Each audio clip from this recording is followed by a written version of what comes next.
Corporations coming out warning, cutting, laying off, and stocks are going up. Please make sense of it for me. Good morning, Brian. Thanks for having me, and congrats on your new show. That's a big deal. We're having a lot of questions from clients recently. Since the first of the year, we've seen growth stocks really take off. Is this a short-term rally, or is growth where you want to be? And we think that really this is a short-term rally. You're seeing, Brian, you know better than anyone, we're in the midst of earnings season. We're seeing a lot of revisions downward. That coupled with the Fed's steadfast path to tightening, I think we're going to have a tremendous amount of volatility. But, it's not all doom and gloom. I think that we end the year higher than where we are today. I think we have positive returns in equities. I think we have positive returns in bonds. And I really think that the winners of the market today and the market of the future look a lot different than the winners of the past. Yeah, by the way, I do appreciate that. Thank you, Lizzie. But, the market's right. It feels like to your point, it feels like that last bite of dessert. You don't need it, but you want it.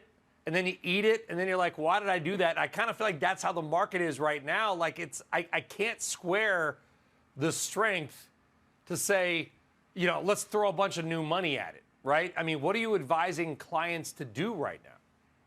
Well, that's so right, Brian. I mean, behaviorally, people want to go back into where they've made money. And so I think we're getting a little bit of a January effect there. But if you look at the market, there are certain parts of the market that are in a bull market. I think that value will continue to outperform. And there are some companies that have a nice dividend yield, that are trading at a historically cheap multiple, that are having earnings growth. So I think that that's where you want to be. If you're an income producer, or if you're an income client, I think for the first time in a long time, bonds are looking attractive. So I think from an equity standpoint, you want to look for value. And I think bonds, for the first time in a long time, we're actually starting to add to bond allocations. All these shows like Yellowstone and 1880 something, they're all the rage, Lizzie. I feel like we're living in the past, and kind of from an investing perspective, it's weird because mining is like the hot new thing, right? To make all these, zero emissions engines, you got to use a lot of emissions digging stuff out of the dirt in the middle of Australia. Is that a reason you like Rio Tinto? Yeah, I think, if you look at Rio Tinto, it's commodities and materials. So that's a sector that we like. Rio's trading at 9 times forward earnings. It's paying has a 7% dividend yield. And Brian, take a look at the chart. The chart from a technical standpoint has a very strong setup. You've seen some consolidation, a break to the upside. The new Rio, if you will, post-COVID, has a shareholder-friendly capital allocation model.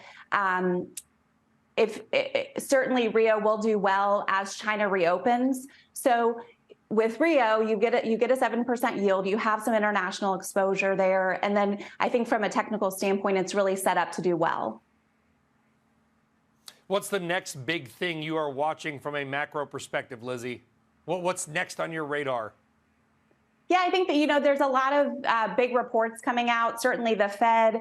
The Fed is somewhat of a lagging indicator, looking at lagging indicators. So I think that we need really for the market to have a full bull market going forward. We need to have certainty on where peak rates are and when rate cuts stop. So I think that we're getting closer to that. I expect we'll see 25 basis points in February, but we're going to have to continue to slug our way through these reports to really for the Fed to have the data to make that decision.